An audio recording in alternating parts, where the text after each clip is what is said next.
sir. First, we have a list of...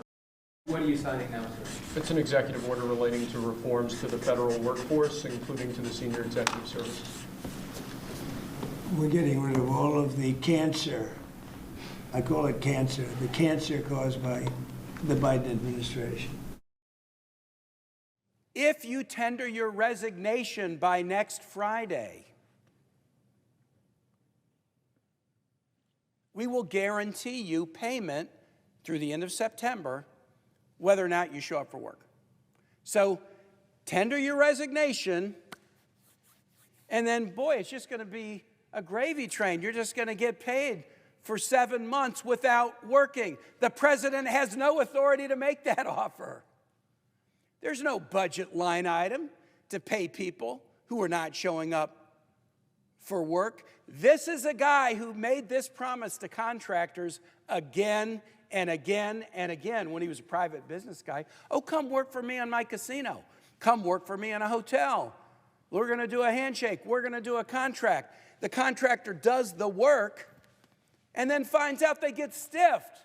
So my message to federal employees who receive this is, yeah, the president has tried to terrorize you for about a week and then gives you a little sweetheart offer. If you resign in the next week, we're just going to pay you for doing nothing for the next 7 months. Don't be fooled.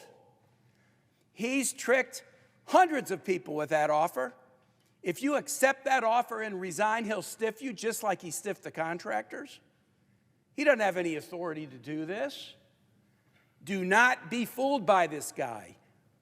You were here before he was here, and you'll be here after he was here. Show up for work, be diligent, serve Americans every day, make their life better, answer their phone call, give them an answer, track down their constituent call.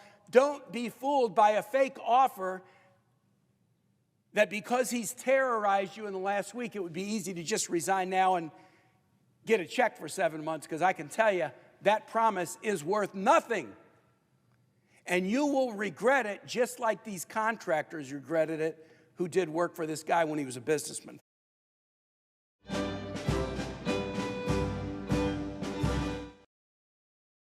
The federal workforce, which they've looked to do for many years, that if they're working for the federal government, they must show up to the office on time and on schedule. We don't want them.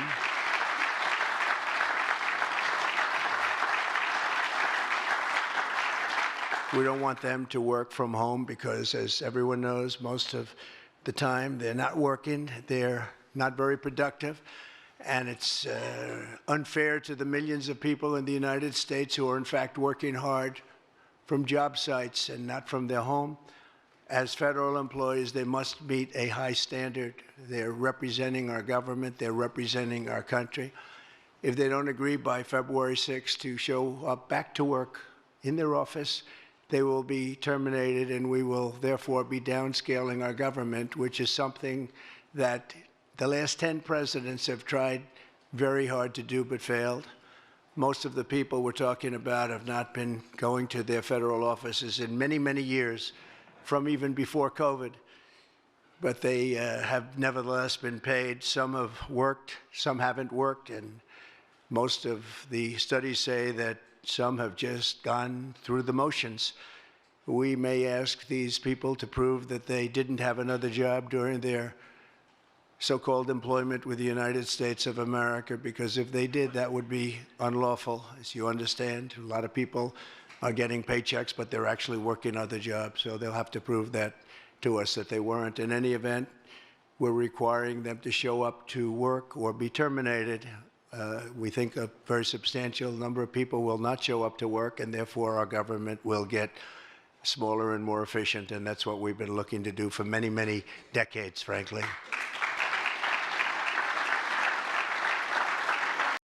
We don't think it's on any kind of sound legal footing, in particular, that this notion that OPM has the authority to make these kinds of offers to employees in all these other agencies. OPM really only has authority over OPM's own employees. They do not have authority over the entire federal government. This is 100% unprecedented. Never before has OPM taken such bizarre actions to contact employees directly and go outside of the normal chain of command of a department. Departments manage their budgets.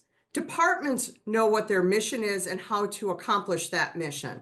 And so why this was sent in the format it is, I have no idea. Other than this was a tactic to scare federal employees and to try to force them to make decisions that are not only bad for them, but bad for the American people.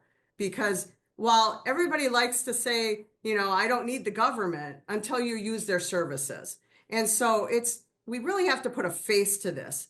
Think of all the people that you interact with on a daily basis that are federal employees. They're your neighbors, your friends, doing the work that you rely on them to do. And suddenly they're just gone. Not because of any goals for efficiency, but just because they sent a wide net out there and didn't really think this through and trying to threaten people to resign from their positions. We know from earlier statements and from Project 2025 that they do intend to create chaos within the federal government. They do not seem to care about the millions of Americans who depend on the services that federal employees provide. I think that it's so reckless to just say, you know, come one, come all, resign your position and we'll just go merrily along as if nobody depends on the services of the federal government.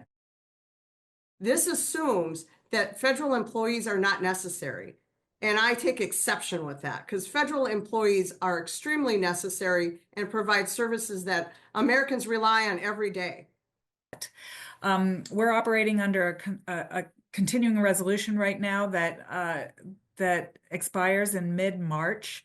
The idea that they can make promises about paying people for 8 months to sit at home and do no work, but still receive their full salary and their benefits is something that I don't think that they'll be able to deliver on. And it certainly has never been the intent of any kind of congressional appropriation that money they appropriate in order to help an agency deliver its mission to the American people can be diverted to this little policy hijinks that Elon Musk seems to have put together.